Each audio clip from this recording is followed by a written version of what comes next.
وتلغاه حتى تقوم الساعة لو أن تنين نفاق في الأرض ما أنبتت خضيرا حضرت আবু সাঈদ খুদরি রাদিয়াল্লাহু তাআলা থেকে বর্ণিত তিনি বলেন قال رسول الله صلى الله عليه وسلم আল্লাহ রাসূল সাল্লাল্লাহু আলাইহি ওয়াসাল্লাম ইরশাদ করেছেন ইউসাল্লাতু আলাল কাফির ফি কবরিহি তিসআতু ওয়া তিননিনা যখন কোন বেনামাজিকে কবরের মধ্যে রাখা হয় হে বেনামাজি আমার ভাইরা ভালো করে খেয়াল করো হে বেনামাজি আমার যুবকরা ভালো করে খেয়াল করো যখন কোন বেনামাজি বান্দাকে কবরের মধ্যে রাখা হয় যখন কোন নাফরমান বান্দাকে কবরের মধ্যে রাখা হয় যখন কোন বেপরদা মহিলাকে কবরের মধ্যে রাখা হয় যখন কোন মা বাবা অবাধ্য সন্তানকে কবরের মধ্যে রাখা হয় রাসূল বলেন সাল্লাল্লাহু আলাইহি কাফির ফি কবরিহি তিসআতু ওয়া তিননিনা আল্লাহ তাআলা ওই বান্দার কবরের মধ্যে 99টা সাপকে ঢুকায়া দেয় যারা বোনের মাল ঠকায়া খাও সন্তানের মাল ঠকায়া খাও ভাইয়ের মাল আত্মসাৎ করিয়া খাও যারা ঘুষ খাও ব্যভিচার করো জেনার সাথে লেগে আছো তারা খেয়াল করিয়া হাদিস খেলা শোনো নিজের জীবনের সাথে মিলাও রাসূল বলেন যখন এই সমস্ত বান্দাকে কবরের মধ্যে রাখা হয় আল্লাহ তাআলা ওই বান্দার কবরের মধ্যে তিসআতু ওয়া তিসউনা তিননিনা আল্লাহ তাআলা ওই বান্দার কবরের মধ্যে 99টা সাপকে ঢুকায়া দেয় রাসূল বলেন ওয়াতান হাসাবু ওই সাপগুলি তাকে কামড়াইতে থাকে ওয়াতাল দাগাহু ওই সাপগুলি তাকে দংশন করতে থাকে হাত্তা ইয়াকুমুস সাআ রাসূল বলেন ওই ব্যক্তিকে যখন কবরের মধ্যে রাখা হবে আল্লাহ তাআলা ওই বান্দার কবরের মধ্যে 99টা সাপ ঢুকায়া দিবে ওই 99টা সাপ তাকে কামড়াইতে থাকবে দংশন করতে থাকবে হাত্তা তাকুমুস সাআ যতদিন পর্যন্ত কিয়ামত কায়েম না হবে এই সাপগুলি তাকে কামড়াইতে থাকবে দংশন করতে থাকবে পরক্ষণে রাসূল বলে হে আমার উম্মতেরা তোমরা সাবধান সাবধান ওয়া তানহাসাহু ওয়া তালগাহু হাত্তা তাকুমুস সাআ লাউ আন্না তিন্নিনা নাফাখা ফিল আরদ রাসূল বলেন হে আমার উম্মতেরা তোমরা কি জানো যদি এই 99টা সাপ থেকে একটা সাপ কিয়ামতের আগে দুনিয়ার জমিনে মাথাটা উঁচু করিয়া ফানা করিয়া একটিবার নিঃশ্বাস ছাড়ত অথবা গ্রহণ করত মা আনবাতাত খাদিরা রাসূল বলেন আসমানের তলে জমিনের উপরে তোমরা যত গাছপালা দেখতেছো যত ঘাস দেখতেছো যত সবুজ তৃণলতা দেখতেছো এই সাপে একবার নিঃশ্বাস নেওয়ার কারণে অথবা ছাড়ার কারণে কিয়ামত পর্যন্ত যা কিছু আছে না কেন সব কিছু পুড়ে ছারখার হয়ে যেত আর কিয়ামত পর্যন্ত জমিনের কোনো শক্তি থাকতো না এই জমিন থেকে কোনো একটা চারা গজাবার কোনো শক্তি জমিনের থাকতো না হে আমার দুনিয়ার ভাইরা যারা নামাজের দাওয়াত দি নামাজের ধার ধারণা বলিবা ইসলামের দিকে আসো শরিয়াত মানে ইসলামকে মানো নামাজ পড়ো রোজা পড়ো মসজিদে আসো যারা নামাজ পড়ো না কান খুলিয়া রাসূলের হাদিস খানা শোনো কান খুলিয়া হাদিস খানা শোনো আমার এলাকার যত মা বোনেরা আসো হে আম্মা জানেরা তোমাদের পায়ে ধরিয়া বলিয়া দিয়া গেলাম রে মা হে যুবক তোমার পায়ে ধরিয়া বলিয়া দিয়া গেলাম রে বাজার হে বৃদ্ধ তোমার পায়ে ধরিয়া বলতেছি তুমি তোমার কবরে রওনা করছো আমি আমার কবরে রওনা করছি কিন্তু কি নিয়ে মাওলার কবরে রওনা করলা একটু হিসাব কিতাব না মিলায়া মাওলার কবরে যাও না আল্লামা ফখরুদ্দিন রাজি রাহমাতুল্লাহ আলাইহি তার কিতাবের ভিতরে একটা ঘটনা আনছেন বাজার হ্যাঁ এক রাখাল পাহাড়ের পাদদেশে কিছু গরু চড়াইতো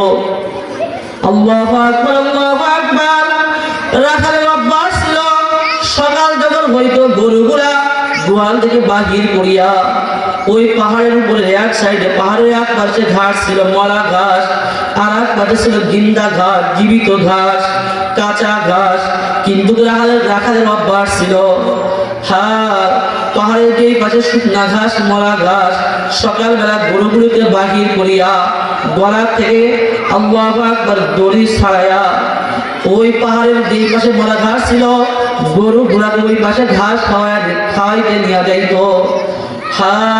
ওই গরুগুলার মধ্যে একটা দুষ্টু গরু ফোন দিয়ে আটতেছে, পরিকল্পনা করতেছে, হে আমার সাথী সঙ্গীরা, হে আমার সাথী সঙ্গীরা, তোমরা কি খেয়াল করিয়া দেখছো রে, আমাদের মালিক পারে যে পাশে মরা ঘাস আছে, আমাদের মালিক সেই পাশে আমাদের ঘাস খাওয়াইতে নিয়ে যায়, কিন্তু যে পাশে সুন্দর নাদুস নুদুস কাঁচা ঘাস, আমাদের মালিক বললাম আমাদের ওই কাঁচা ঘাস খাওয়াই না।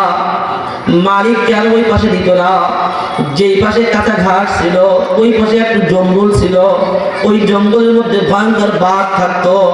মালিক চিন্তা করছে, আমি যদি আমার এই পশুগুলিকে ওই কাঁচা ঘাস খাওয়াবার জন্য যদি পাহাড়ের ওই পাশে নিয়ে যায়, বাঘে না জানি আমার এই গরুর পালের পরে আক্রমণ চালায়, যখন আক্রমণ চালাবে গরুগুলাকে ধরিয়া নিয়ে যাবে, আমি বাঁচাইতে পারবো না।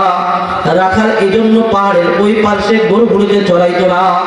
যে বন্দি সেই কাজ গরুদার সাথীদেরকে বুঝায়, হে সাথী, মালিক আমাদেরকে ঠকাইতেছে, মালিকের রশি আর গলায় লাগানো যাবে না, মালিকের কথা আর শোনা যাবে না। আগামীকাল যখন আমাদের গোয়াল থেকে বাহির করতে আসবে, যখন গলা থেকে রশি খুলিয়া ফেলাইবে, তখন আমরা মালিকের রশি আর গলায় লাগাবো না, মালিকের কথা শুনবো না। মালিকের কথা না শুনিয়া, যদি না শুনি, মালিকের রশি যদি গলায় না লাগায়, আমরা পাহাড়ের ওই পাশে যে মজার সুস্বাদু ঘাস খাইতে পারবো। যেইটা সেই কাম দুষ্টু গরুটা করছে কি, রাখার পর দিন যখন গোয়াল ঘর থেকে গরুটা বাহির করলো, গোয়াল থেকে গরুটা বাহির করে দরজা খুললো, যে দুষ্টু গরুটা ছিল ওই দুষ্টু গরুটা করলো কি, তার রাখালের পাল ছাড়িয়া ওই গরুটা কাঁচা ঘাস খাওয়ার জন্য পাহাড়ের যে পাশে কাঁচা ঘাস আছে, গরু দৌড় মারলো পাহাড়ের ওই পাশে কাঁচা ঘাস খাওয়ার জন্য। মালিক পিছন থেকে গরুকে ডাকে, গরু ফের, গরু ফের, কাঁচা ঘাস খাওয়ার জন্য তুই পাহাড়ের ওই পাশে যাস না, তোর জীবন বিপন্ন হয়ে যাবে, শেষ হয়ে যাবে।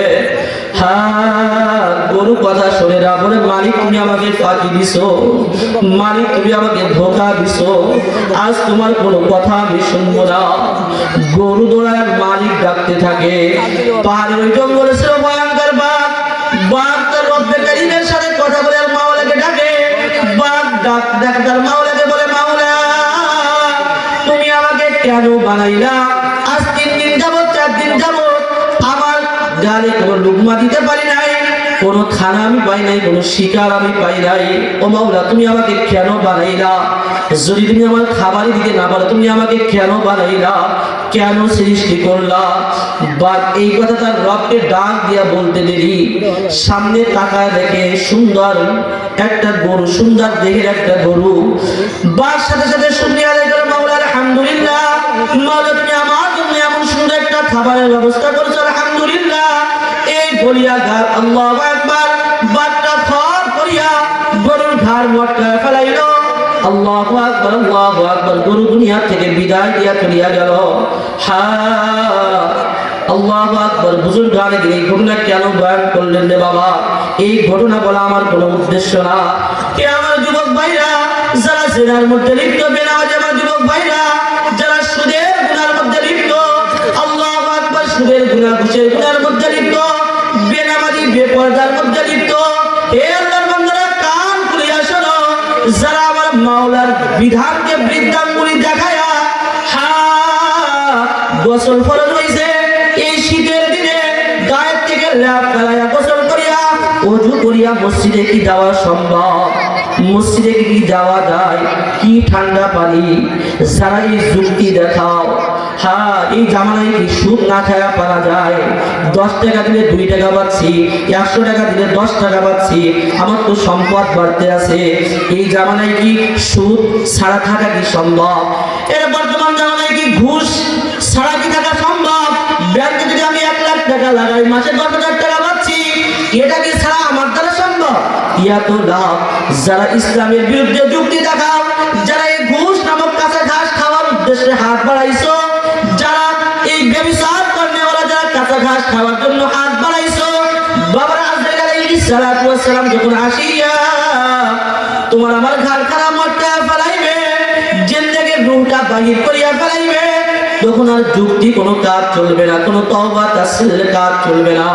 এই জন্য বাবা তোমার হাতে ধরিয়া পায়ে ধরিয়া বলিয়া দিয়া গেলাম, মনে করছো আমরা হুজুররা কিছু বুঝি না। হ্যাঁ, এই ফজরের সময় ঠান্ডা দিনে ওযু করিয়া, ঠান্ডা লাগছে, জ্বর হইছে, তারপরে ওযু করতে পারি না, সুদের ধারেও যাই না, ঘুষের ধারেও যাই না, মিথ্যার ধারের কাছেও যাই না। আলহামদুলিল্লাহ, মনে করছো হুজুররা মনে হয় কিছু বুঝি না, আমার 10 তলা 20 তলা বাড়ি, হুজুরদের তো কিছুই নাই। ও বাবা, আমরা শুকনা ঘাস খাইতে আসি আমার মাওলার দিকে চাইয়া, কিন্তু তুমি কার ইশারায়, কার জন্য কাঁচা ঘাস খাওয়ার জন্য সুদের গুনার মধ্যে লিপ্ত হইলে রে বাবা? তোমার হাতে ধরে পায়ে ধরিয়া বলিয়া দিয়া গেলাম, তুমি তোমার কবরে রওনা করছো, বাজান ফেরো, আজরাইল আলাইহিস সালাতু ওয়াস সালাম আসার আগে ফেরো, সোজা হও, কাঁচা ঘাস খাওয়ার জন্য বিনামাদির খাতায় নাম লেখায় না, খবরে কি জবাব দিবারে বাজার?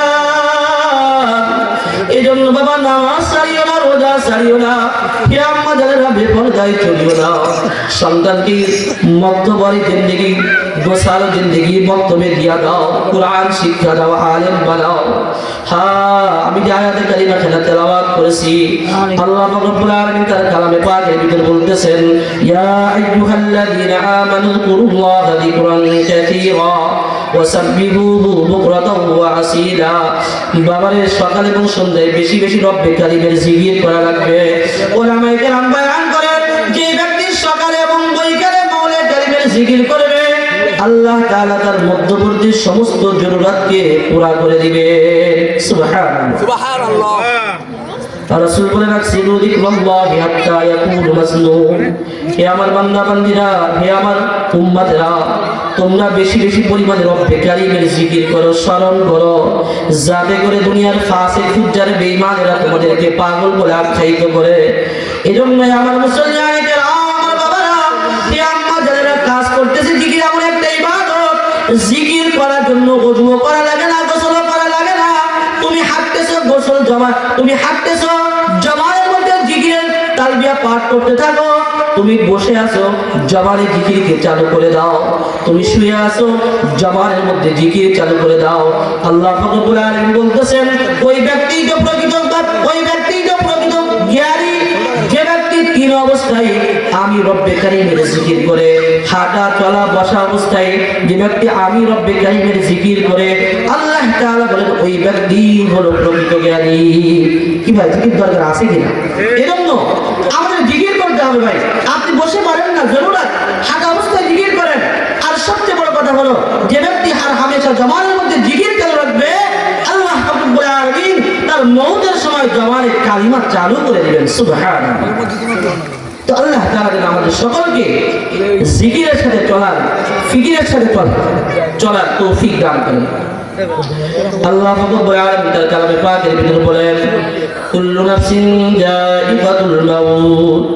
বাবার মাথা নিচে দুকে ঝুঁকায় ফেলাও, চক্ষু দুইখানা একটু বন্ধ করিয়া ফেলাও, মুরাকাবার হালতে একটু বসো, বিবেকের কাছে প্রশ্ন করো।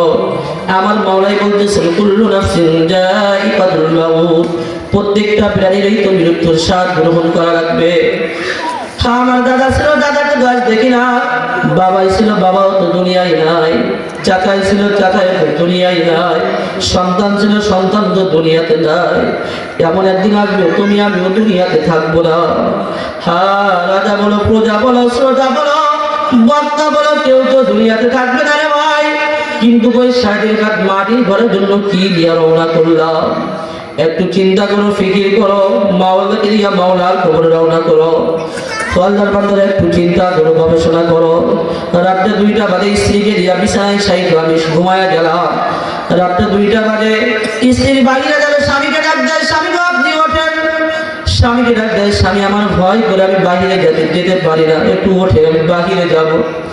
একবার, দুইবার, তিনবার যখন নাড়া দেয়, স্ত্রীর নাড়া দিয়া বুঝতে পারলো আপনি আমি আর দুনিয়ার জমিনে নাই, আপনার আমার শরীরের ভিতর রূপ নেই। আল্লাহু আকবার, আল্লাহু আকবার। স্ত্রী একটা চিৎকার দিয়ে ফেলাইলো, হে আমার সন্তানরা তোমরা কে কোথায় আছো? হে আমার ভাইরা তোমরা কে কোথায় আছো? আমার স্বামী তো আর দুনিয়াতে নাই, এই মরা লাশ নিয়ে আমি আর দুনিয়াতে থাকতে পারবো না। হা হা